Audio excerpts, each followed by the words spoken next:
I think everyone on this list is going to be difficult to describe. That might be partly why they're so fascinating. My name is Devendra Banhart, and this is Style Heroes.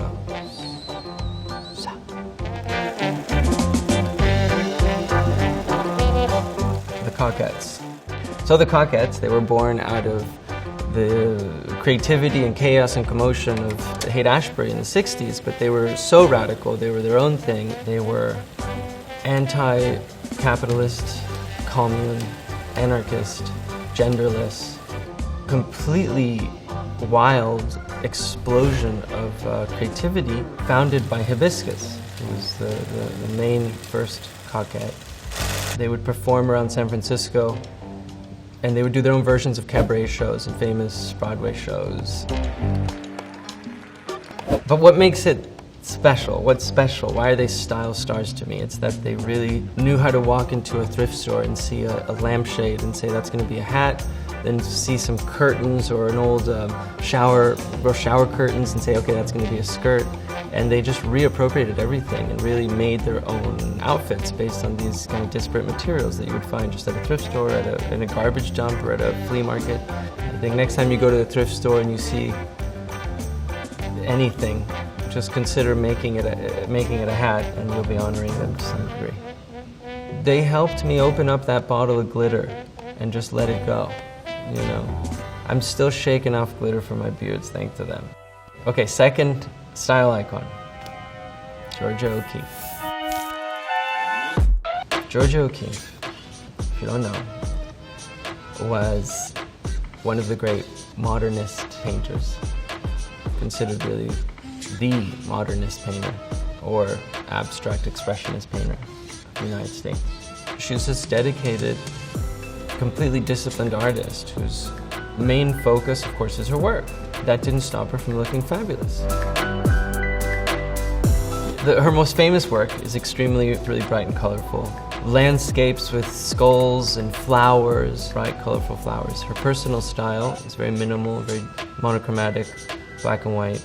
Georgia's style is so perfectly sharp, elegant. I mean, she can put on a throw and a hat and just looks fabulous, and you're ready to go. And that's so fun. It's minimal, it's subtle, but it's also about quality over quantity too. You know, she probably has like 3 very, very nice throws as opposed to 5 million cheap ones. You know, her middle name is Toto as well, little known fact, which I really love. It's so cute, kind of changes the way you see her because she's kind of imposing and daunting and so sharp. You'd imagine she'd probably cut right through you with a couple of words, and I think she could, but also there's a gentler side. And so in that gentler side, I'll call her Toto. My next style star hero is George Costanza. My name is George. I happen to dress based on mood. George is a real style hero. To me, he has this strange, grungy, collegiate, I've given up kind of look. It's like really gently given up. I like that look. A lot of plaid. He goes for that autumnal thing, which I really appreciate. If you're ever wondering what to wear, you know, just dress like a pumpkin, you're good to go. Jeans with Cortez, with the Cortez shoes and jeans. It's a good look. It's a great look, especially if you're bald. Love the puff foot. I remember I played a show once and somebody kept yelling George Costanza, and I didn't understand. And then I realized, oh yeah, I was wearing a green sweater with an orange shirt, blue pants. I am doing the George look. Leigh Bowery is a legend. Everybody loves Leigh Bowery. Everybody should love Leigh Bowery.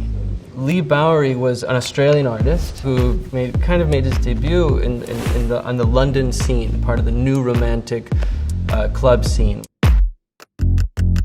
Leigh was a performance artist and a designer who made the most amazing outfits in the world that are still totally inspiring people, that are still a source of wonder and magic and inspiration, and really that kind of thing where you're just looking at the entire world as something you can utilize. I mean, Leigh infamously said, "Flesh is my favorite fabric." I love that. In fact, he did a performance in London where he's this huge, preacher, this big outfit, and he's doing the whole performance and moving around, and then suddenly starts heaving and heaving and heaving, and then out from between his legs, a woman pops out. She'd been cradled to him.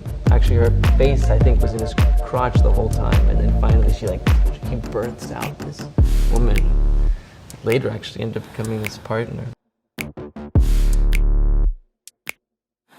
Just a real fearless designer and a real fearless performer. I mean, when I say fearless, I mean not impeded by their own fear. No one's fearless. We're all full of fear.